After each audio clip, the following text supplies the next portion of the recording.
খোদা আমাদের নিয়ে চল মক্কা মদিনা আল্লাহুম্মা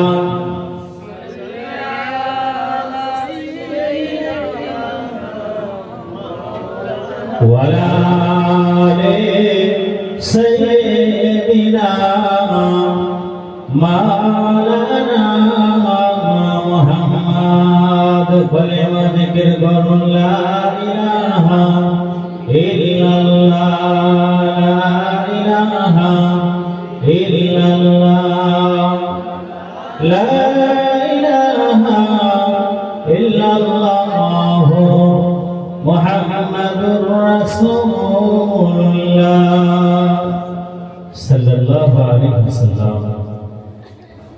আলহামদুলিল্লাহ, সমস্ত প্রশংসা মহান পরওয়ারদিগার আলম মহান মালিকের দরবারে লাখো কোটি শুকরিয়া যে মহান পরওয়ারদিগার আলম আজ পবিত্র দিনে পেরিয়ে পবিত্র রাত আমাদের মধ্যে গুনাহগারকে পছন্দ করে নিয়ে এই পবিত্র একটা মাহফিলে বসার মতো এবং আসার মতো সুযোগ আল্লাহ তাআলা করে দিয়েছেন।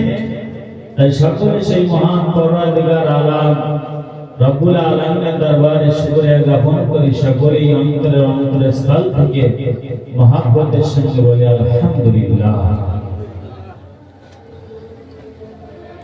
তো এই মাহফিলটা হলো একটা সবরাসানির ইন্তজাম নিয়ে। তো আমরা এসেছি যারা এখানে যা শরীয়তে হুকুমে কথাবার্তা যা কিছু আলোচনা হবে, যদি আমরা সুস্থ হালাতে সুস্থ মস্তিষ্কে শ্রবণ করি এবং জীবনে সেটাকে বাস্তবায়ন করতে পারি, তাহলে হয়তো এই মাহফিলটা একদিন আমাদের জান্নাতে যাওয়ার জন্য একটা ওসিলা হয়ে যেতে পারে, যদি আল্লাহ কবুল করে। অনেকে মনে করি এখানে বসলে আমাদের কোনো লাভ হবে না, লস হবে। কোনো লস হবে না, এখানে বসলে মানুষের লাভ হবে। সেটা হলো যত সময় থাকবো গুনাহ থেকে বিরত থাকবো। এই মজলিসে যত সময় থাকবো আল্লাহর রহমতের ফেরেশতারা বান্দার উপরে আল্লাহর রহমত বর্ষণ করতে থাকে। আর এই সময়টুকু বান্দা আমলনামায় কোনো গুনাহ লেখা হয় না। এটাই আমাদের লাভ। আর যা বক্তারা বক্তৃতা করবে সেটা যদি আমরা মেনে জীবনকে সঠিক পথে বাস্তবায়ন করতে পারি, তাহলে ইন কুনতুম মুমিনিন প্রকৃত ঈমানদার বলে গণ্য হতে পারবো সেই মালিকের দরবারে। তো মহান আল্লাহ পাক পবিত্র কোরআনে বললেন, ওমা আতাকুমুর রাসূলু ফাখুযুহু ওয়া মা নাহাকুম আনহু ফান্তাহু। আল্লাহ কোরআনে বললেন, হাবিবকে বলতে বললেন, আমার হাবিব আমার বান্দাদিগণকে বলে দিন আল্লাহ পাক তোমাদের উপরে যেটা আদেশ করেছে সেটাকে তোমরা মেনে নাও, এবং যেটা নিষেধ করেছেন ওয়া মা নাহাকুম সেটা তোমরা ছেড়ে দাও। পবিত্র হাদিস শরীফে রাসূল আকরাম সাল্লাল্লাহু আলাইহি ওয়াসাল্লাম বলেছেন, লা ইউমিনু আহাদুকুম হাত্তা আকুনা আহাব্বা ইলাইহি মিন ওয়ালিদিহি ওয়া ওয়ালাদিহি ওয়ান নাসি আজমাইন। আল্লাহ কোরআনে বললেন আর নবীজি হাদিস বললেন,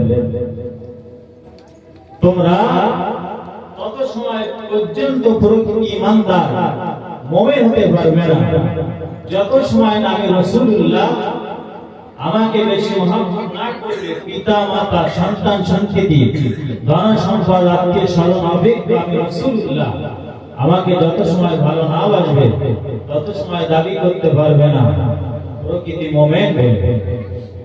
তাহলে এই যে মাহফিলটা এখানে বসেছি, আমার আগে আরো তিনজন বক্তা তারা আলোচনা করেছেন। আমি তো গ্রামে মসজিদে ইমাম সাহেব, রোজ বক্তৃতা করিয়ে মাথা খেয়ে সব কি বলবা,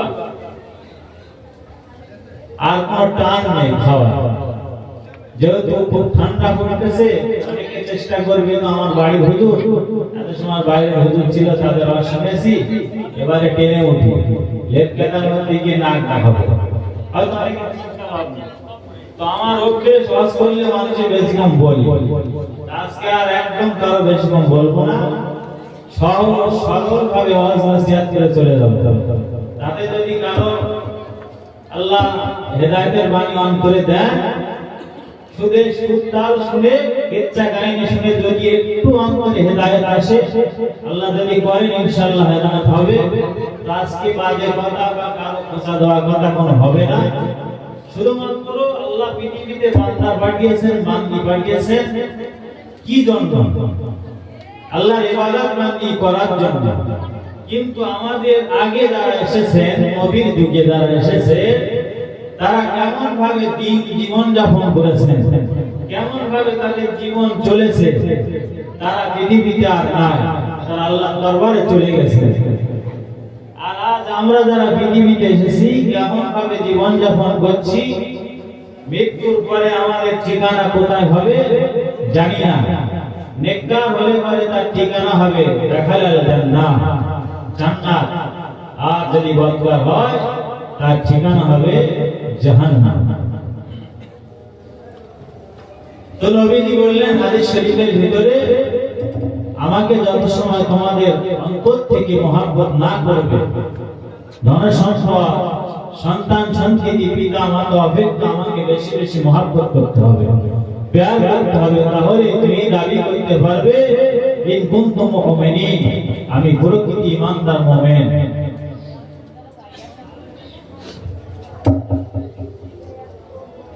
একদা একদিন আল্লাহর নবী কন্যা হযরত ফাতিমা তুজ-জোহরা রাদিয়াল্লাহু তাআলা আনহা, তিনি বাড়িতে আসেন। 3 দিন উনানে কোনো রান্না বান্না হয় না, ভোকা অবস্থায় আছেন। হযরত আলী রাদিয়াল্লাহু তাআলা আনহু, যিনি ছিলেন নবীর জামাতা, হযরত শেরে খোদা, তিনি গেছেন একটা সফরে। হযরত আলী সফর থেকে ফিরছেন বাড়িতে। ওগো মুসলমান বাবাজি ভাইরা, হে দিনদার ইমানদার আল্লাহর মুমিন বান্দা বান্দীরা, এমন সময় হযরত ফাতিমা তুজ-জোহরা বাড়িতে এসেছেন। ইমাম হাসান, ইমাম হুসাইন রাদিয়াল্লাহু তাআলা আনহুমা, দুই ভাইরা আম্মা জানকে বললেন, বাবা আম্মা জান, আজ কয়েকদিন আমাদের খাওয়া হয় না, পেটে বড় ক্ষুধা, আমরা ভোকা অবস্থায় রয়েছি, মা জননী আমাদের কিছু খেতে দাও। হোসেন হাসান আম্মা জানকে বলছেন, আল্লাহ নবীর কন্যা হযরত ফাতিমা হাড়িতে পানি দিয়ে ওনারে বসে কিছু কাপড় দিয়ে নাড়া দিতে লাগলেন।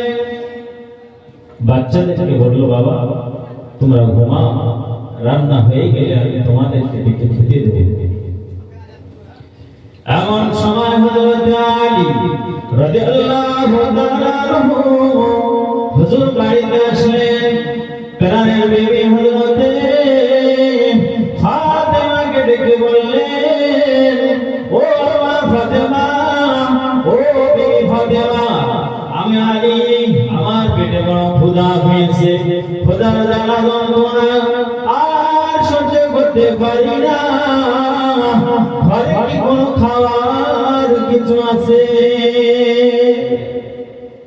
এদিকে বাচ্চারা কাঁদতেছেন ক্ষুধার জ্বালায়, এদিকে হযরত আলী সফর থেকে ফিরে এসে ফাতেমাকে বলছেন, ফাতেমা বাড়িতে কি তেমন কিছু খাবার আছে? খোদা যন্ত্রণা সহ্য করতে পারি না, আমি আর দাঁড়িয়ে থাকতে পারছি না, তো ক্ষুধা পেয়ে গেল।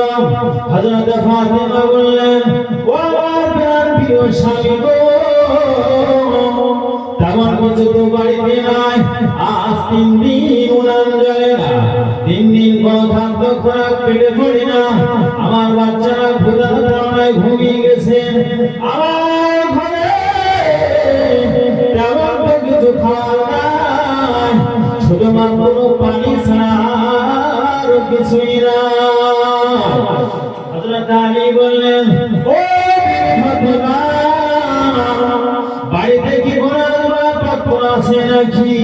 ওই সময় হযরত ফাতেমা বলেছিলেন, আমার প্রাণের স্বামী গো, আমার আব্বা জান আমার বিয়ের সময় যে চাদরটা আমাকে দিয়েছিল, আমার ঘরে যে কালো রঙের চাদরটা আমি আছে, আপনি যদি চাদরটা নিয়ে মদিনার বাজারে যান, মদিনার বাজারে গিয়ে চাদরটা বিক্রয় করে কিছু খাবার কিনে নিয়ে আসে। তেমন শুনে চাদরটা বাড়িতে আছে, আমার বাবার চাদর। হযরত আলী রাদিয়াল্লাহু তাআলা ওর হাতে চাদর খানা বার করে দিয়ে দিলেন। আল্লাহ নবী জামাতা হযরত আলী রাদিয়াল্লাহু তাআলা হুজুর আমার চাদরটা নিয়ে ফুলের ভেতরে করে নিয়ে মদিনা থেকে রওনা হয়ে গেলেন। চাদর নিয়ে যাচ্ছে আর মনে মনে ভাবছে, আমি এই আমার স্ত্রীর চাদর নিয়ে বেচার জন্য মদিনার শহরে যাচ্ছি। যদি কোনো মানুষ, কোনো অন্য কোনো লোক যদি শুনে বা দেখে যে আমি আলী আমার স্ত্রীর চাদর বিক্রি করতে যাচ্ছি, তাহলে যে আমি পুরুষ, আমার এই পুরুষত্বটা থাকবে না, লজ্জা করছে। কাউকে বলবে যে চাদরটা আমি বিক্রয় করব, মদিনার শহরে বলার সুযোগ পাচ্ছে না, লজ্জা। মুসলমান বাবাজি ভাইরা আমার, ও দিনদার ইমানদার, আল্লাহর নবীর বান্দারা, কান পেতে শুনুন, নবী পরিবারে কত কষ্ট, তথাপি তারা এক বিন্দু আল্লাহকে কোনদিনের জন্য ভুলে যান নাই। এক সেকেন্ডের জন্য আল্লাহকে তারা ভোলা হয়নি। হযরত আলী রাদিয়াল্লাহু তাআলা চাদর মোবারকটা নিয়ে থলির ভিতরে করে নিয়ে মদিনার শহরে দিকে রওনা হয়ে গেলেন। মদিনার শহরে বিক্রয় করবে তেমন পরিত্রাণ পাচ্ছে না। হঠাৎ একজন ব্যক্তি হযরত আলীর সঙ্গে হাজির হয়ে গেল। আলী রাদিয়াল্লাহু তাআলাকে বলছেন, ও ভাইজান, ভাইজান, আপনার প্যাকেটের ভিতরে কি রয়েছে? আলী বলতে লজ্জা বোধ করছে। ওই সময় আলী রাদিয়াল্লাহু তাআলাকে বললেন, ও ভাইজান, আপনার প্যাকেটের ভিতরে জিনিসটা রয়েছে, আমার থলের ভিতরে ঢুকিয়ে দাও। এই তোমাকে 6 দিরহাম দিয়ে দিলাম। 6টি টাকা দিয়ে আর বললেন, যাও টাকাটা নিয়ে চলে যাও। হযরত আলী রাদিয়াল্লাহু তাআলা তিনি ভাবছেন, আমার থলের ভিতরে কি রয়েছে লোকটা তো জানে না, তথাপি আমার কাছ থেকে নিয়ে নিলেন নিজের থলের ভিতরে, আবার আমার হাতে 6টি টাকা তুলে দিয়ে চলে গেল। কি চিন্তা করছে? হঠাৎ অধিক চিন্তা করছে।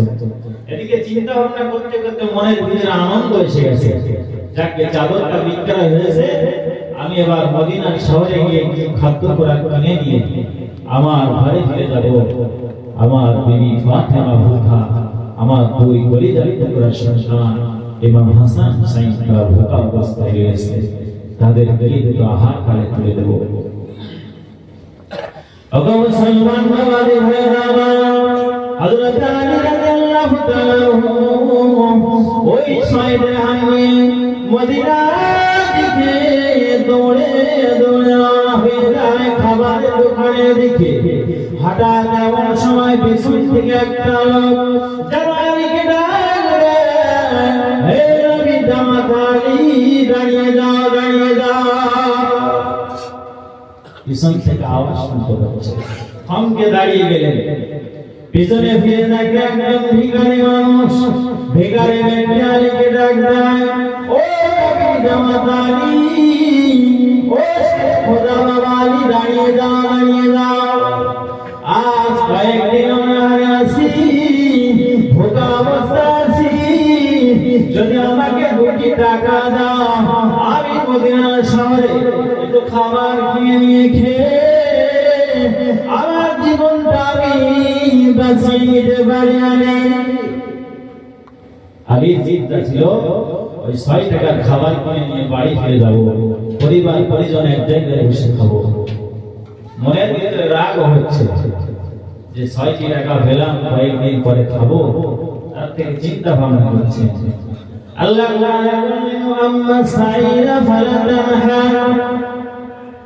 যদি কোন ফকির মিসকিন বাড়িতে আছে, কারো কারো যদি হাত পাতে, খবরদার খবরদার, তোমরা সাইডে ফকিরকে ধমক দিও না বা ফিরিয়ে দিও না। এই কোরআনের আয়াতটা হযরত আলীর মনে ফেরালে ভুলে গেল। কোরআনের আয়াতের দিকে লক্ষ্য করে 2টি টাকা ওই ফকিরের হাতে দিয়ে দিল। ফকির বেটা 2টি টাকা নিয়ে চলে গেল, আর 4টি টাকা রয়েছে। এবারে ভাবতেছেন এই 4টি টাকা নিয়ে আমি খাদ্য কিনে নিয়ে আমার বাড়িতে চলে যাব, ফাতেমার কাছে চলে যাব। কলিজার টুকরা সন্তান ইমাম হাসান, ইমাম হুসাইনের কাছে গিয়ে তাদের গলায় আমি হাত তুলে দেব। আবার এগিয়ে যাচ্ছেন মদিনা দোকানে খাবার কেনার জন্য। কিছুটা পথ এগিয়ে যাওয়ার সময় হঠাৎ করে দেখতে পেলেন একজন ব্যক্তি বললেন, ও নবীর জামাত আলী, বাবা তোমাকে তো আমি চিনি, তুমি নবীর জামাত, তোমার কাছে কি 2টি টাকা আছে বাবা? আজ কয়েকদিন যাব আমি অনাহারে ভুকা অবস্থায় আছি, আমার পেটে কোনো খাদ্য নাই বাবা, যদি 2টি টাকা আমাকে দিয়ে দাও আমি বড় উপকৃত হয়ে যাব। কি পরীক্ষা আল্লাহ! তিনি আর দেরি না করে 2 টাকা দিয়ে দিলেন। এবারে অবশিষ্ট 2টি টাকা হযরত আলী রাদিয়াল্লাহু তাআলা আছেন, তিনি ভাবতে লাগলেন এই 2টি টাকা নিয়ে আমি ফাতেমার গৃহে ফিরে যাব। 2 টাকা নিয়ে মদিনা দোকানে খাওয়ার জন্য বেরিয়ে গিয়েছেন, খাবার কেনার জন্য। হঠাৎ একজন ব্যক্তি হামাগুড়ি দিয়ে হযরত আলীর পায়ের ধারে ঘুরে লুটোপুটি খায়, আর আলীকে বলেন, ও নবী জামাত আলী, বাবা তোমার কাছে কি 2টি টাকা আছে? যদি আমাকে 2টি টাকা দাও আমি খাওয়া খেয়ে আমার জীবনটা আমি বাঁচিয়ে নিতে পারি বাবা। হযরত আলী রাদিয়াল্লাহু তাআলা হাতে 2টি টাকা ছিল, উপেক্ষা না করে খাওয়া না কিনে ওই 2টি টাকা আল্লাহর রাস্তায় দান করে দিলেন। জোরে বলুন সুবহানাল্লাহ। আলী রাদিয়াল্লাহু তাআলা হাতে 6টি টাকা ছিল, তিনি সব দিয়ে দিলেন। আমরা কি বলতাম, দোষ শালা কতদিন খাইলে বোঝা চালাই বাচ্চা, তুই এসে বাধা দিতে যা, তো তাড়িয়ে দিতাম। তারা কোরআনের দিকে ফলো করেছে, কোরআন জানে বলে কোরআনের ভিতরে কি আছে সেদিকে ফলো করে সব কিছু দান করে দিলেন আল্লাহর রাস্তায়। কিছুই নেই, খালি হাত, চিন্তা করছে কি করব আমি। আল্লাহ কোরআনে বলেছে কোন বান্দা যদি 1টি টাকা দান করে আল্লাহর রাস্তায়, তার বিনিময়ে আল্লাহ 10টি টাকা দেবে। এবারে আলী রাদিয়াল্লাহু তাআলা বিশ্বাস করে রেখেছে যে আল্লাহ তো বলেছেন 1টি টাকার বিনিময়ে 10টি, তাহলে আমি যে 6টি টাকা দিয়েছি এই 6টি টাকা দেওয়ার বিনিময়ে কত পাবো? 60টি টাকা পাবো। তিনি এই আশা এই আকাঙ্ক্ষা অন্তরে রেখেছেন, দেখতেছেন আল্লাহ কি করে। ওগো মুসলমান বাবাজি ভাইরা, হঠাৎ একজন অচেনা অজানা ব্যক্তি একটা সুন্দর রূপ নিয়ে আলী রাদিয়াল্লাহু তাআলা নূর সম্মুখে হাজির হয়ে যায়। আলী রাদিয়াল্লাহু তাআলা ওই লোকটাকে চেনেন না, জানেন না। হঠাৎ লোকটা নিয়ে আলীর সামনে সে দাঁড়িয়ে গিয়ে বললেন, ও নবীর জামাতা আলী রাদিয়াল্লাহু তাআলা, এই উটটা আমি বিক্রয় করব, আপনি কি উটটা কিনবেন নাকি? হযরত আলী বললেন, আমার কাছে তো কোনো পয়সা নাই, আমি কি দিয়ে এই উটটা কিনবো? আমার কাছে তো তেমন কোনো টাকা নাই। ওই সময় আগন্তুক লোকটা বলেছিলেন, ও নবীর জামাতা আলী, আপনি উটটা 100 দিরহাম টাকায় আমি আপনাকে দিয়ে দেব, আপনি উটটা নেন। উটটা নিয়ে বিক্রয় করার পরে আমার টাকাটা আপনি পরে শোধ করবেন। এখন আমি আপনাকে 100 দিরহামে উটটা দিয়ে দিচ্ছি, এই উটটা আপনি নেন, ওর পরে উটটা বিক্রয় করে পরে আমার টাকা আমাকে পরিশোধ করবেন। আলী রাদিয়াল্লাহু তাআলা ভালো সুযোগ পেয়ে গেছে, এই লোক কিন্তু বলল পরে দেওয়ার কথা, তাহলে তো আর কোনো টেনশন নেই, তাহলে আগে উটটা নেন। আল্লাহ নবীর জামাতা হযরত আলী রাদিয়াল্লাহু তাআলা উটটা ক্রয় করলেন। উটটা নিয়ে মনে মনে ভাবতে লাগলেন, এমন সুন্দর উট আমি তার কোনোদিন পৃথিবীর জমিনে দেখিনি। এই উটটা যদি নিয়ে আমি মদিনার বাজারে চলে যাই, এই উটটারও 60 দিরহাম বেশি টাকায় বিক্রয় হয়ে যাবে। 100 টাকায় নিয়েছে উটটা, কিছু দূর নিয়ে যাওয়ার পরেই একজন লোক আগন্তুক ব্যক্তি, তাকে চেনে না, তিনি এসে বলছে, আলী উটটা কি আপনি বিক্রয় করবেন? বলেন, হ্যাঁ আমি বেচবো। কত বিক্রয় করবেন? তা আপনি কত দেবেন? তাহলে আমি 160 দিরহাম দেব। উনি বললেন 160 দিরহাম, তাই রাজি হয়ে গেলেন। আলী রাদিয়াল্লাহু তাআলা আনহু 100 টাকা সেই যার কাছ থেকে নিয়েছিল তাকে মিটিয়ে দিল, আর 60 দিরহাম কাছে রয়েছে। এই 6 দিরহামের বিনিময়ে আল্লাহ 60 দিরহাম বেশি করে দিলেন। 100 টাকা দিয়ে পরিশোধ করলো উটের কাছে, উটের মালিকের কাছে, আর এই 60 দিরহাম নিয়ে মদিনার খাবারের দোকানে হাজির হয়ে গেল। মদিনার খাবারের দোকানে যখন গেলেন, খাওয়ার আলাদা 2 বস্তা খাদ্য জোগাড় করলেন।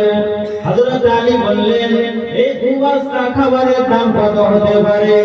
দোকানদার বলেছিলেন, এই 2 বস্তা খাবারের দাম হলো 60 দিরহাম। হযরত আলী রাদিয়াল্লাহু তাআলা মনের মধ্যে যেন ঈদের জোয়ার, ঈদের আনন্দ বইতে লাগলো। আরে না, এদিকে আমি 100 দিরহামে উটটা কিনেছিলাম, আবার উটটা 160 দিরহাম টাকায় বিক্রয় করলাম, 60 দিরহাম টাকায় খাদ্য কিনলাম, 100 টাকা সরিয়ে দিলাম। এবারে খাবারের বস্তাটা নিয়ে মদিনার শহর থেকে বাড়ির দিকে রওনা হয়ে যাবে। হঠাৎ বাড়িতে রওনা হয়ে গিয়েছে, ফাতেমা দরজায় গিয়ে নক করলেন, তালা না দিলেন। ফাতেমাকে বললেন, ও ফাতেমা, দরজা খুলে দাও, দরজা খুলে দাও ফাতেমা। দেখো ফাতেমা, আমি 2 বস্তা খাবার নিয়ে এসেছি, তোমার চাদরটা আমাকে দিয়েছিলেন, এই চাদরটা মদিনার শহরে আমি 60 দিরহাম টাকায় বিক্রয় করেছি। ও ফাতেমা, সেই 60 দিরহাম টাকা আমি মদিনার ফকিরদেরকে দান করে দিলাম, অবশিষ্টে আমি এই 2 বস্তা খাদ্য নিয়ে বাড়িতে এসেছি।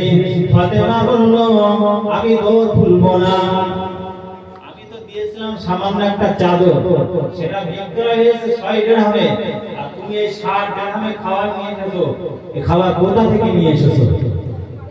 দোর খুলবো না, যত সময় না বলবে। চিন্তায় পড়ে গেল। ফাতেমা বলছে তুমি টাকাটা তোমার হালাল টাকা কি হারাম টাকা? তুমি চুরি করেছো, বৈধ কি অবৈধ? আমাকে বলতে হবে। চিন্তায় পড়ে গেছে।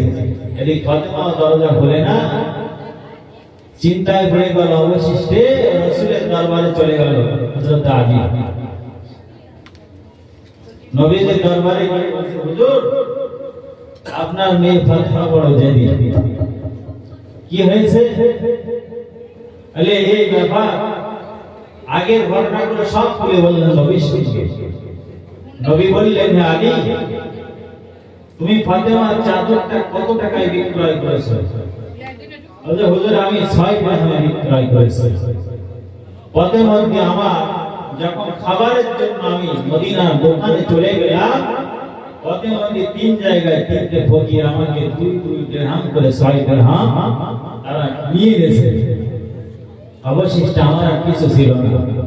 হঠাৎ একজন ব্যক্তি একটা উট নিয়ে এসে আমাকে বলছে, আলী যদি তুমি এই উটটা ক্রয় করো তোমার জন্য সুযোগ, এই অফারটা তোমার জন্য 100 দিরহামে তোমাকে দেব, অন্য কাউকে দেব না। তাই আমি উটটা ক্রয় করলাম, 160 দিরহামে বিক্রয় করলাম। পরে এই 60 দিরহাম টাকা 2 বস্তা খাদ্য নিয়ে বাড়ি গেলাম। ফাতেমা আমার জন্য দোয়া করেছিল।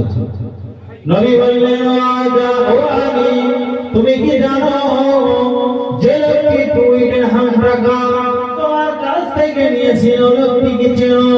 ও লোকটি কেউ না, আল্লাহর রহমতের একজন ফেরেশতা। জোরে বলুন সুবহানাল্লাহ। আর মাঝে যে লোকটি 2 দিরহাম টাকা তোমার কাছ থেকে নিয়েছিল, ও লোকটিকে তুমি চেনো? হযরত আলী বললেন, ইয়া রাসূলুল্লাহ, হাবিবাল্লাহ, হুজুর না না না, আমি চিনি না। নবী বললেন, ওই লোকটি কেউ না, দুনিয়ার উনি আল্লাহর ফেরেশতা, আল্লাহর রহমতের ফেরেশতা। তোমাকে পরীক্ষা করার জন্য আল্লাহ পাঠিয়েছিল। ও আলী, তুমি দুনিয়ার সম্পদ বেশি ভালোবাসো না, আল্লাহকে বেশি ভালোবাসো, আল্লাহর কোরআনকে বেশি ভালোবাসো। আল্লাহ তোমাকে পরীক্ষা করার জন্য পাঠিয়েছিল। ও লোকটি দুনিয়ার কোনো মানুষ নয়, উনি হলেন আল্লাহর রহমতের ফেরেশতা। 4 দিরহাম চলে গেল। যে ঘোড়া মানুষকে তোমার পেছনে লুটাপুটি খাচ্ছিল, ওই লোকটিকে জানো? ইয়া রাসূলুল্লাহ, ইয়া হাবিবাল্লাহ, না, ওই লোকটি হলো আল্লাহর একজন ফেরেশতা। যখন তোমার শূন্য হাত হয়ে গেল, তোমার কাছে কিছুই ছিল না, তুমি নিঃস্ব হয়েছিলে, এখন একটা রূপ ধারণকারী মানুষ তোমাকে যে উটটা দিয়েছিল, এই উটটা কে নিয়ে এসেছিল তুমি জানো? হযরত আলী বলেন, ইয়া রাসূলুল্লাহ, ইয়া হাবিবাল্লাহ, না না না, আমি আলী জানি না। আল্লাহর নবী বললেন, ওই লোকটা কেউ না, উনি আল্লাহর ফেরেশতা, একজন রহমতের ফেরেশতা। তোমার জন্য আল্লাহ খুশি হয়ে ওই ফেরেশতাকে পাঠিয়ে দিয়েছে। তোমার যে সততা, তোমার যে কোরআনের উপরে বিশ্বাস, যে কোরআনের উপরে তুমি মুক্ত হয়ে আল্লাহর হুকুম জারি রেখে প্রতিবেশী গরিব অসহায়দেরকে দান করেছো, ওরা দুনিয়ার কোনো মানুষ না, ওরা আল্লাহর ফেরেশতা। আল্লাহ তোমার প্রতি সন্তুষ্ট হয়ে জান্নাত থেকে একটা উট পাঠিয়ে দিয়েছে। ওই উটটা দুনিয়ার কোনো উট না, ওই উটটার পিঠে হযরত ফাতেমা জান্নাতে চলে যাবে। সেই উটটা আল্লাহ পছন্দ করে তোমার জন্য পাঠিয়ে দিয়েছেন। আলী, যে উটটা নিয়ে এসেছিল, উটটা যে লোকটি গ্রহণ করে নিয়ে এসেছিল জান্নাত থেকে, উনি একজন আল্লাহর রহমতের ফেরেশতা, যিনি ক্রয় করেছিল 160 দিরহাম টাকা। উনি একজন আল্লাহর ফেরেশতা, রহমতের ফেরেশতা। পরীক্ষায় পাস করেছো, তাই খাদ্য করা কি 60 দিরহাম টাকায় তুমি কিনে নিয়ে এসেছো। যাও, এগুলো নিয়ে ফাতেমার ঘরে চলে যাও। বাড়িতে গিয়ে ফাতেমাকে সব ঘটনা খুলে বললেন। এতটা পরীক্ষা আল্লাহ করলেন, তারপরে পরীক্ষায় পাস করলেন। তোমাকে দরুদ পড়ুন, আল্লাহ। কেউ পড়ে না, কি শরম আছে? আর গা গরম হবে তো সব হবে, গাও গরম হবে। তো জোরে জোরে আল্লাহুম্মা।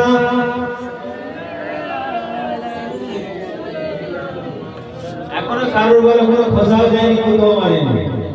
সেইভাবে সুস্থ মস্তিষ্কে ভালোভাবে বাস করেই যাচ্ছে। এত সুন্দর আওয়াজ শোনাচ্ছি, তাও কারোর শরীরে চুল বাড়াতে, তাহলে আর মিলাদ শুনে কি হবে? মহাপ্রভু শুনে বলুন আল্লাহুম্মা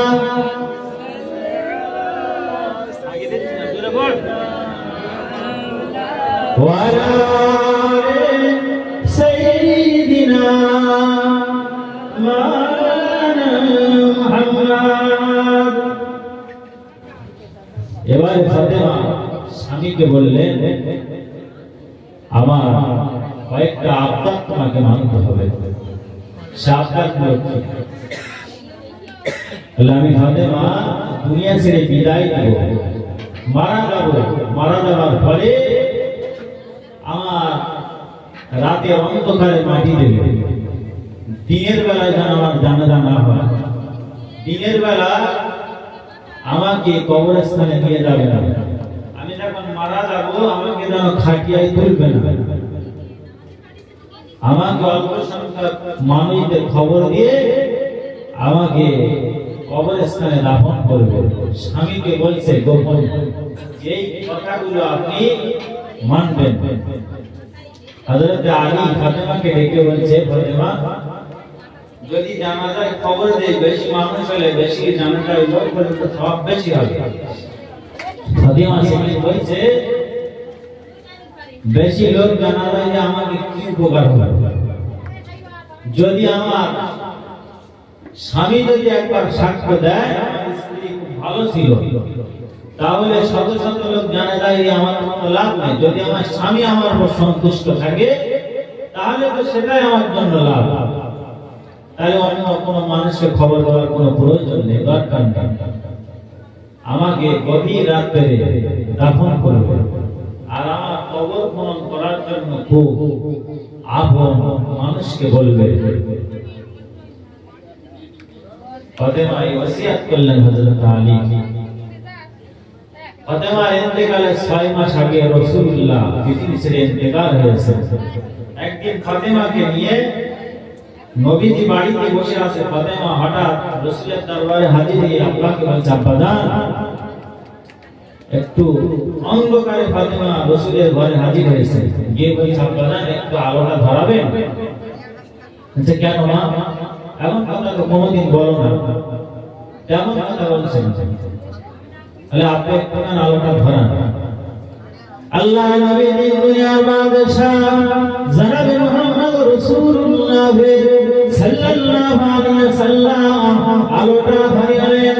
এমন সময় ফাতেমা হাত দুবার করে আব্বাকে বললেন, আব্বাজান দেখেন দেখেন। ফাতেমার হাতটা দেখে নবী চমকে উঠলেন।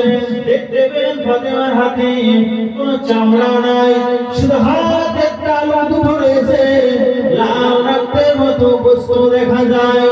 ফাতেমাকে বললেন, মা তোমার হাতের অবস্থা এমন কেন? মা কি অবস্থা, কি হলো মা? ফাতেমা বলেছিলেন, আব্বাজান যেদিন আমাকে বিবাহ দিয়েছিলেন হযরত শেরে খোদা আলী রাদিয়াল্লাহু তাআলার সঙ্গে, ওই দিন আমাকে একটা জাতা দিয়েছিলেন আব্বাজান। সেই থেকে আমি ফাতেমা জাতা ঘুরিয়ে ঘুরিয়ে ঘুরিয়ে ঘুরিয়ে এতদিন ফেলে নিয়ে আসতেছি। এখন জাতাটা পূর্ণ হয়ে গিয়েছে, আর জাতাটা ঘুরে না। ওই জাতার ভিতরে আমি জব দিয়ে যখন ঘুর দেই জাতাটা আর ঘুরতে চাই না। গায়ের বলে জাতাটা ঘোরাতে লাগি। ওই জাতাটা ঘুরিয়ে ঘুরিয়ে ঘুরিয়ে ঘুরিয়ে আমি ফাতেমা আমার হাতে তালু থেকে চামড়া গুলো উঠে গেছে। আমি এই খবরটা আমার দুজন বেটা ইমাম হাসান আর হুসাইন তাদেরকে আমি বলি না। আমার স্বামী প্রিয় হযরত আলীকে আমি এই কথা বলিনি বা তাদেরকে দেখাইনি আজও পর্যন্ত। আব্বাজান এই হাতগুলো আপনাকে দেখাচ্ছি। আল্লাহ নবী বলেন, ও রব্বুল আলামিন, আল্লাহ আমার কলিজার টুকরা ফাতেমার জন্য বড় বড় ঘর থেকে প্রস্তাব হয়েছিল, কিন্তু আমি তাদেরকে তাদের সঙ্গে বিবাহ দেইনি। একটা গরিব অসহায় সন্তান আলীর সঙ্গে আমি বিবাহ দিয়েছি। এই কথা রাসূলুল্লাহ বলেছেন। আর ফাতেমা মনটা কালো করে ক্ষুণ্ণ অবস্থায় ঘোমটা দিয়ে ঘর থেকে নেমে যাচ্ছেন। আল্লাহ নবী বলেন, ও মা ফাতেমা, বেরিয়ে যাও কেন মা, বেরিয়ে যাও কেন? আমার কথায় কি রাগ করলে মা? ও মা, চলে যেও না, যেও না মা ফাতেমা, ফিরে আসো মা। না বাবা, আমি আর থাকতে পারি না। আমার মনের কথা তোমার সঙ্গে গোপনে বললাম। তুমি কেন আমার স্বামীর প্রতি অসন্তুষ্ট বোধ করলে? আমার স্বামীর প্রতি এমন কথা বললে? আমি ফাতেমা কাঁদবো না, এখান থেকে চলে যাবো, আর থাকবো না। নবী বলছে, আমার একটি কন্যা, আমার কন্যা কেমন কন্যা আমি রাসূলুল্লাহ জানি না। স্বামীর নামে একটু কথা বলেছি। ফাতেমা স্বামীকে এত মহব্বত করে, ভালোবাসে। আল্লাহর নবী ফাতেমাকে গরিব ঘরে আলীর সঙ্গে বিবাহ দিয়েছেন, তাতে ফাতেমার মনে কোনো কষ্ট নেই। নবীজি বললেন, ফাতেমা, যে আমার ফাতেমার জন্য এত বড় বড় ঘর ঘর গাছ আমি দেইনি, গরিবের সঙ্গে বিবাহ দিয়েছি। এই কথা শুনে ফাতেমার মনে কষ্ট লাগলো, ব্যথা লাগলো, যে আমার স্বামী আমার কথা আব্বাস শুনে বলেছি, আর স্বামীর বিরুদ্ধে আব্বা নালিশ করলেন, এখানে দাঁড়াবো না। ফাতেমা বলেন, আব্বা জান, এতদিন ধরে যাতায়াত ঘোরাচ্ছিলাম, এত কষ্ট করে পরিশ্রম করি, রাতের গভীর অংশে তাহাজ্জুদের নামাজ আদায় করি, তথাপি আল্লাহ ভোলা হননি, কোনদিনের জন্য আল্লাহকে ভুলে যাইনি ফাতেমা। ওই যাত্রা ঘুরিয়ে ঘুরিয়ে কয়েকদিন আর আজ 3 দিন যাব, আমি আর যাত্রা ঘোরাতে পারি না বাজান। এই সংবাদ যেন এই হাতটা তো গন্ডগোল হয়ে গেল, যেন আমার ইমাম হাসান হুসাইন হযরত আলী যেন না জানে, যদি তারা জেনে যায় তাদের মনে বড় ব্যথা পেয়ে যাবে। স্বামীকে কত ভালোবাসে, স্বামী স্ত্রীকে কত ভালোবাসে, আমাদের কি অবস্থা। আলী রাদিয়াল্লাহু তাআলা আনহু নবী দেখানোর পরে নবী ফাতেমাকে বলছে, মা ফাতেমা, আল্লাহ তো তোমাকে জান্নাতে রানী করেছেন, সত্তার মহিলাদের সত্তার তুমি। তবে ফাতেমা, মহিলাদের সত্তার হয়েও তুমি আগে কাফির আর স্ত্রীর আগে জান্নাতে যেতে পারবা। এই কথা বললেন রাসূল। ফাতেমা এই কথাটা শুনে বাচ্চা মানুষের মতো ভেউ ভেউ করে কাঁদতে লাগলেন, যে আমি জান্নাতের সরদার হয়েছি মহিলাদের, তথাপি আমি আগে জান্নাতে যেতে পারবো না। এই কি কথা শোনালেন আমার আব্বাজান। হযরত ফাতেমা এই কথাটা শুনলেন, কথাটা শোনার পরে ফাতেমার মনে ব্যথা লেগে গেল। ফাতেমা কান্নাকাটি করতে লাগলেন। এবারে বললেন, আব্বা, সেই কাঠুয়ার স্ত্রী বাড়ি কোথায়? কান্না থামলে আমার পরে বলছেন, আব্বা, সেই কাঠুয়ার স্ত্রী বাড়ি কোথায়? ফাতেমা লক্ষ্য করে বলেছিলেন, আমার রাসূলুল্লাহ বলেছিলেন, ও ফাতেমা, শুনে যাও, জেনে নাও মা, ওই যে সামনে একটা পাহাড় দেখা যায়, ওই পাহাড়ের কিনারায় ওই একটা জঙ্গল রয়েছে মা, ওই জঙ্গলের ভিতরে একটা কুঠি রয়েছে, ওই জঙ্গলের কুঠির ভিতরে একটা কাঠুরিয়া রয়েছে, ওই কাঠুরিয়ার স্ত্রী ওই ঘরের ভিতরে বসবাস করে মা। পরের দিন আসরে নামাজ হয়ে গেল। হযরত ফাতেমা আর দেরি করলেন না, আসরে নামাজের পর পরে হযরত ফাতেমা ওই পাহাড়ের দিকে রওনা দিলেন। পাহাড় পেরিয়ে সম্মুখে জঙ্গল হয়ে যায়, জঙ্গল পেরিয়ে জঙ্গলের ভিতরে কুঠি দেখা যায়। ওই কুঠির ভিতরে একটা মহিলা ঘরের ভিতরে বসে আছে।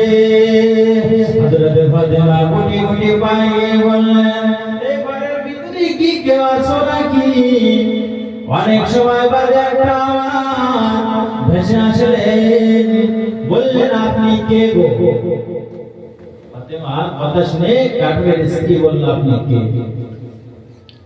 হযরত ফাতেমা বলেছিলেন আমি হলাম আল্লাহর নবী কলিজার টুকরা ফাতেমা, তোমার কাছে এসেছি তোমার সঙ্গে একটু দেখা করব বলে। ফাতেমার জবাবে বললেন ও আল্লাহর নবীর বেটি ফাতেমা, শুনে নাও জেনে নাও আমি যে তোমার সঙ্গে দেখা করব, আমার মনে বড় আশা ছিল নজরে একবার ফাতেমাকে দেখবো, ভক্তি ভরে দেখবো, কিন্তু আমি তোমার জন্য আমার মুখটা দেখা দিতে পারছি না। এই জন্য আমার স্বামী আমাকে ভয় রেখে জঙ্গলের ভেতরে কাঠ কাটতে চলে গিয়েছে। আমার স্বামীর কাছ থেকে আমাকে অনুমতি নেওয়া হয়নি, অনুমতি ব্যতীত ফাতেমা আমি তোমার সঙ্গে দেখা করতে পারবো না। যাও যাও চলে যাও, আগামীকাল এরকম সময় তুমি আমার কাছে আসবে। আমি ফাতেমা আমি কাঠুরের স্ত্রী জামিলা তোমার সঙ্গে দেখা করব। আজকে যে তোমার সঙ্গে দেখা করব এটা আমার স্বামীর কাছ থেকে অনুমতি পাইনি। স্বামী কাঠ কেটে বাড়ি আসবে, স্বামীর কাছ থেকে অনুমতি নিয়ে তোমার সঙ্গে আগামীকাল দেখা করব। রাত কেটে গেল, সকাল হয়ে গেল, জোহরের সময় পেরিয়ে গেল, আসরের নামাজের সময় আসলো। হযরত ফাতেমা নামাজ আদায় করে নিয়েছে।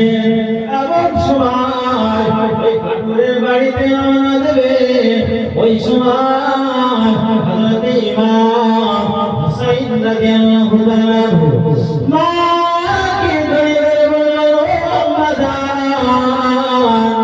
গতকাল আপনি কোথায় চলে গিয়েছিলেন আমাকে ফেলে? আমি হুসাইন আপনাকে কত খোঁজাখুঁজি করেছিলাম মা, তোমাকে তো আমি পাইনি মা। আজকে তোমার পিছন ছাড়বো না মা, তোমার সঙ্গে আমি যেতে চাই।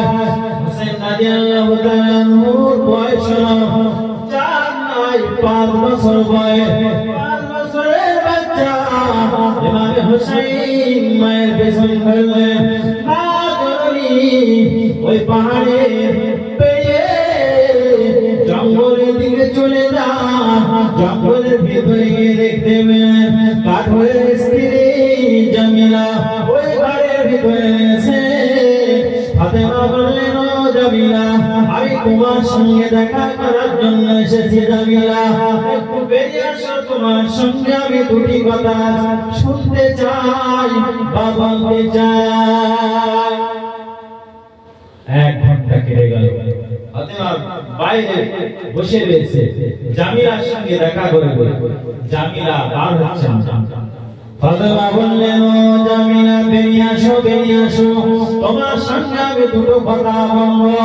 ওই সময় কাঠুরের স্ত্রী বলেছিলেন ও ফাতেমা শুনে নাও জেনে নাও, তুমি এসেছো তোমার সঙ্গে একটা পুরুষের গলার আওয়াজ আমার কানে আসে।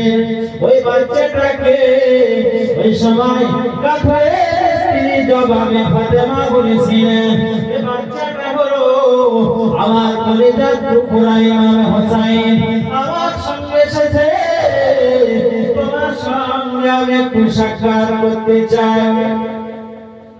কাঠুরের স্ত্রী বলল গতকাল আমার স্বামীর কাছে অনুমতি নিয়েছিলাম ফাতেমা, শুধুমাত্র তোমার সঙ্গে দেখা করব। আজ তো তুমি তোমার বেটা হযরত হুসাইনকে নিয়ে এসেছো, আমি তো স্বামীর কাছে অনুমতি নেইনি তোমার সন্তানের দেখার জন্য। না না না ফাতেমা, আমি তোমার সঙ্গে দেখা করতে পারবো না। ওর মাথায় ঢুকতেছে মা বোনেদের, একটা মহিলা কতটা পর্দার ভিতর থেকে কতটা পর্দা করে তিনি চলতেছেন।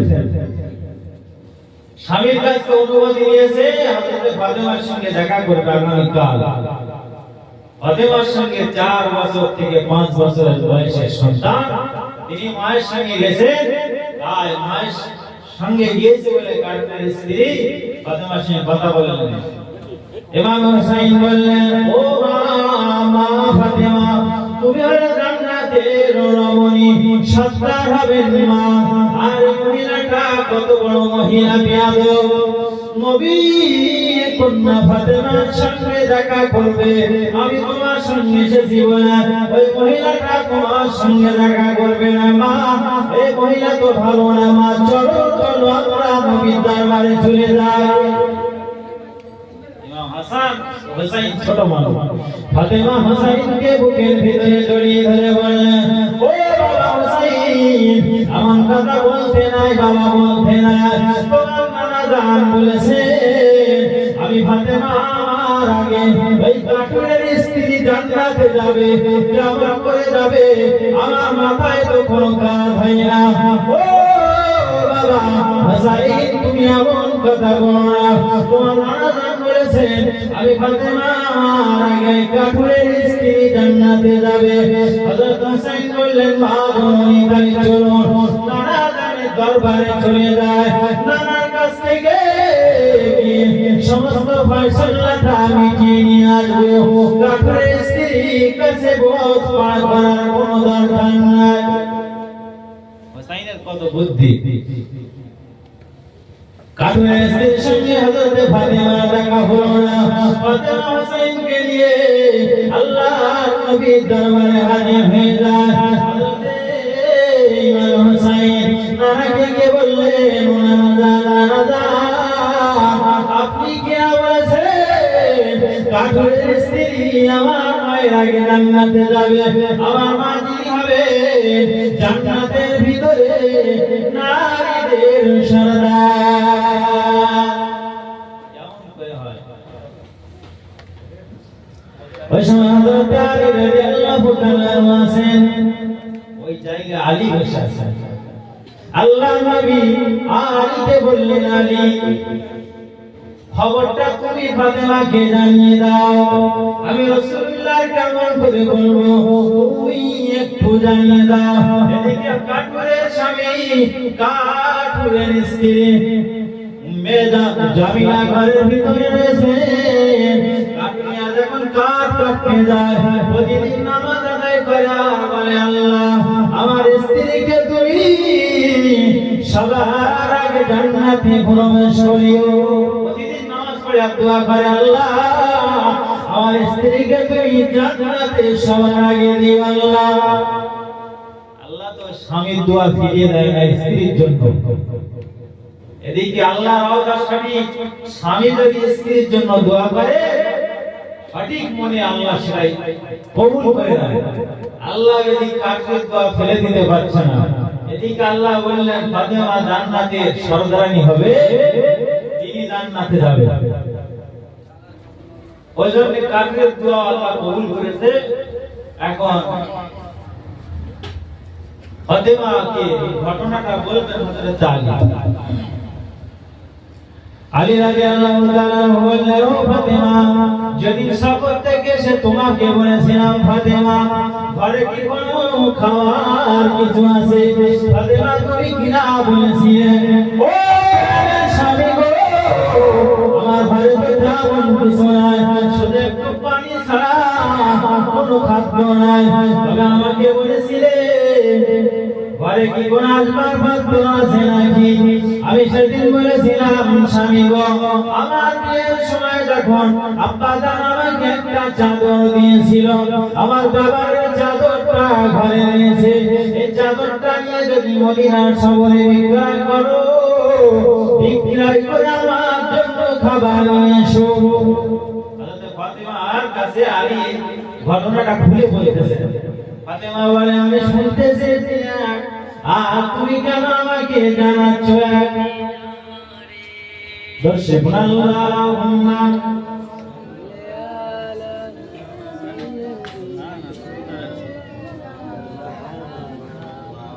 আচ্ছা ঠিক আছে,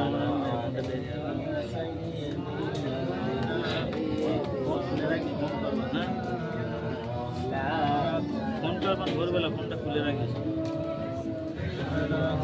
আচ্ছা ঠিক আছে। ওয়ালা সাইয়্যিদিনা মাওলানা মুহাম্মদ। ওই বাইরে কজন দাঁড়িয়ে রয়েছে, যে সুযোগ করে দেওয়া এখানে ভিতরে আসা ভালো হয়। বেশি সময় লোক না করো, তাড়াতাড়ি যাওয়া করো। ওই আগে কথা বলে কেটে উঠতেছে, হ্যাঁ দরকার নেই বলার।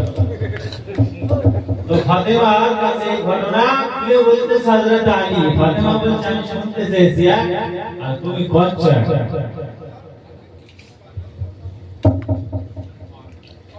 ওই সময় আল্লাহর নবী জামাতা হযরত আলী বলেছিলেন, চাদরখানা যেদিন আমি বিক্রয় করেছিলাম, ও ফাতেমা ওই চাদরটা বিক্রয় করার পরে ওই চাদরটা কিনে নিয়েছিল আল্লাহ পাকের একজন রহমতের ফেরেশতা। ওই চাদরটা আল্লাহ পাক কবুল করে নিয়ে ওই চাদরটা রেখে দিয়েছেন জান্নাতের ভিতরে এক কোণায়। আর যে উটটা আমি ক্রয় করেছিলাম 100 দিরহাম দিয়ে, ওই উটটা বেচেছিলাম 160 দিরহাম টাকা। ওই উটটা আল্লাহ তাআলা জান্নাতের একটা উট, ওই উটের পিঠে করে নিয়ে তোমাকে জান্নাতে নিয়ে যাবেন। ও ফাতেমা যেদিন জান্নাতে দেওয়া হবে ফাতেমাকে, আল্লাহ বলবেন ফাতেমা উঠে পিঠে উঠে যাও। উঠকে বলা হবে উঠে তুই জান্নাতের ভিতরে চলে যা। ওই সময় উট আর এক কদম জান্নাতের দিকে এগোবে না, উঠকে জান্নাতের দিকে ঠেলে দেওয়া হবে, কিন্তু উট এক কদম এগিয়ে যাবে না। আল্লাহ ফেরেশতারা বলবেন আল্লাহ তাআলা এই উটটা জান্নাতের ভিতরে যেতে চায় না, কি করব আমরা? আল্লাহ বললেন ও ফেরেশতারা যাও জান্নাতের ভিতরে ফাতেমা সেই চাদরখানা রয়েছে, ওই চাদরখানায় উটের গলায় বেঁধে দাও। আর কাটুরিয়ার স্ত্রীকে নিয়েছে উটের ওই জান্নাতের গলায় চাদরটা বেঁধে দিয়ে চাদরের এক কোণা কাঠুরিয়ার স্ত্রীর হাতে ধরিয়ে দাও। কাঠুরিয়ার স্ত্রী ওই চাদরের এক কোণা ধরে আগে আগে জান্নাতের দিকে চলে যাবে, আর ফাতেমা উটের পিঠে বসে থাকবে। জান্নাতের ভিতরে কাঠুরিয়ার স্ত্রী একটা পা আগে দেবে, আর সেই সময় উটটা জান্নাতের ভিতরে ফাতেমাকে নিয়ে প্রবেশ করবে। জোরে বলুন না সুবহানাল্লাহ। কত সুন্দর পোশাক, কত সুন্দর পেরাক দিয়ে কাঠুরিয়ার স্ত্রীকে কবুল করেছেন জান্নাতে, আর ফাতেমাকেও জান্নাতি করলেন। এবারে ফাতেমা সেই স্বামীকে বলেছিল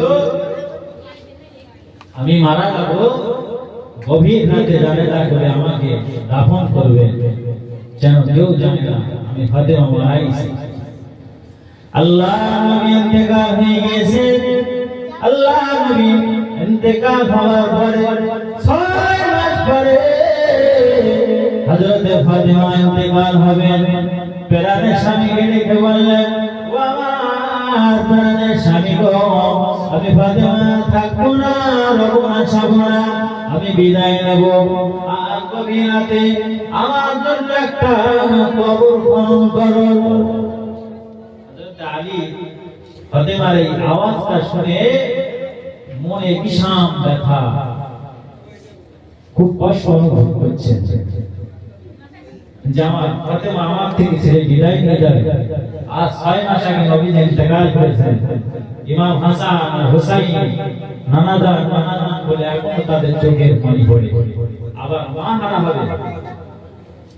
হযরত আলী কি করবে? গভীর রাত, এমন সময় আলী রাদিয়াল্লাহু তাআলা চিন্তা করছেন কি করব, কিভাবে কাকে আমি কবর খনন করতে বলবো। গভীর রাতে হযরত আবু যার গফারি বাড়ি চলে গেল। আবু যার গফারি দরজায় গিয়ে ফুপিয়ে ফুপিয়ে কাঁদতে লাগলো। আবু যার গফারি দরজায় কে ফুঁপিয়ে কাঁদতেছেন, আবু জাহল বেরিয়ে আসলেন। কে গভীর রাতে কান্নাকাটি করে? দেখেন হযরত আলী কি ব্যাপার, কি খবর? এখানে কাঁদতেছে। বলে হে ভাই আবু জাহল গফারি, শুনে না জেনে নাও, আমার ফাতিমা শুনে না জেনে নাও, গভীর রাতে একজন পদ্মা ফুসিনা নারী তিনি পৃথিবী ছেড়ে বিদায় নিয়ে চলে যাবেন। তার জন্য একটা কবর খনন করতে হবে জান্নাতুল বাকির কবরস্থানে। ওই জায়গায় দেখা যায় একটা সবুজ রঙের বাতি জ্বলে। যে জায়গাটা একটা সবুজ রঙের বাতি জ্বলতেছে, ওই জায়গা বরাবর একটা কবর খনন করো। বিনা তারে, বিনা জেনারেটরে, লাইটিং এর কায়দা সবুজ রঙের একটা আলো জ্বলতে লাগলো। গভীর রাতে হযরত আবু জাহল গফারি কবর খনন করতে লাগলো। কবর খনন করছেন আর বলতে লাগলেন, হে কবর শুনে নে, আজকে জায়গাটা আমি কার জন্য কবর খনন করছি তুমি কি জানো? এই কবরটা হলেন হযরতে ফাতিমা খাতুন জান্নাতের কবর। নবীজির কলিজার টুকরা ইমাম হাসান হুসাইনের আম্মা জান শের খোদা হযরতে আলীর স্ত্রীর কবর।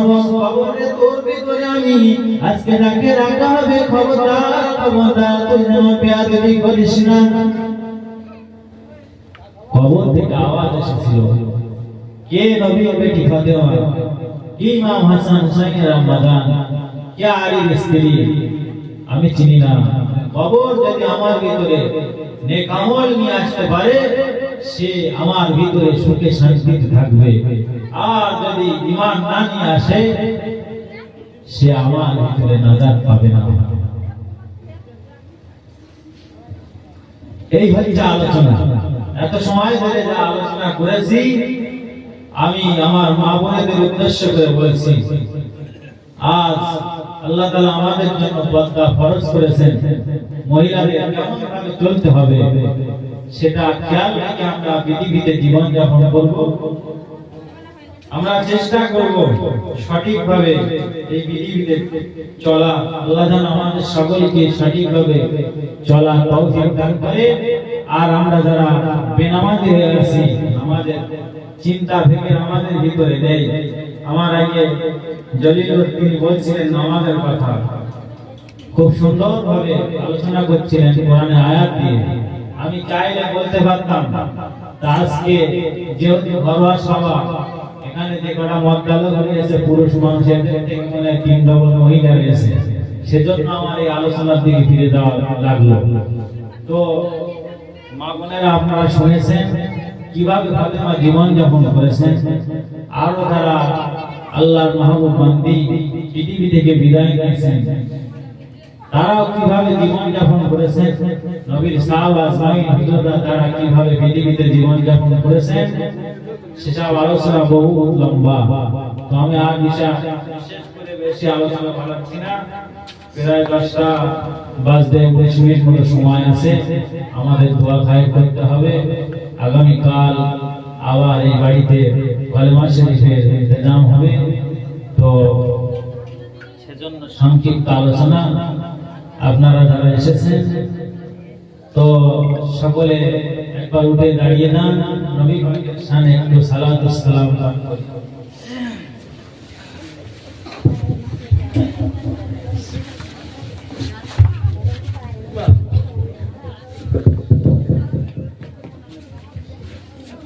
যা প্যান্ডেল বা Saina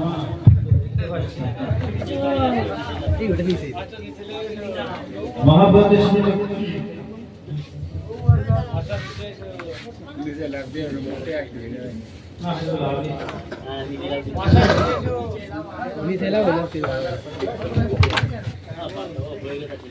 Ya Nabi salam alaika, Ya Rasul salam alaika, Ya Habib salam alaika, salamatullah alaika. এনবারে ইবার খুলে দাও আসমানের দুয়ার এসেছে নবীদের সরদার করতে আল্লাহর ওদিদার নবী সালাম আলাইকা ইয়া রাসূল সালাম আলাইকা ইয়া হাবিব সালাম আলাইকা সালামাতুল্লাহ আলাইকা কাইফের দুষ্ট ছেলেরা আমার নবীকে পাগল ভাবিয়া মারিল পাথর ছুড়িয়া ওঠিল আরশ কাঁপিয়া নবী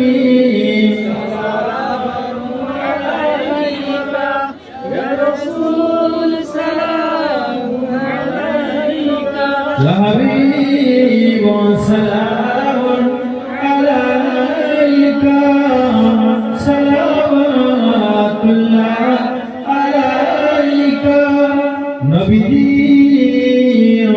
أبا عبد الله نبي رحمن آمينا نبي دودما হালিমা নবীজির কন্যা ফাতেমা নবীজির রওজা সোনার মদিনা নবী সালামু আলাইকা ইয়া রাসূল সালামু আলাইকা ইয়া হাবিব সালামু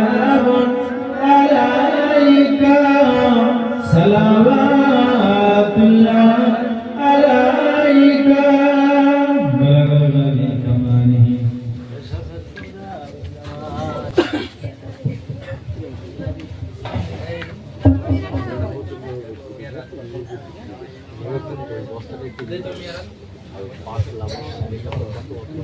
যারা রাস্তায় আছেন দয়া করে হৃদয়ে আছেন সব الدعاء للعباد عبادة المستغفر المناجاة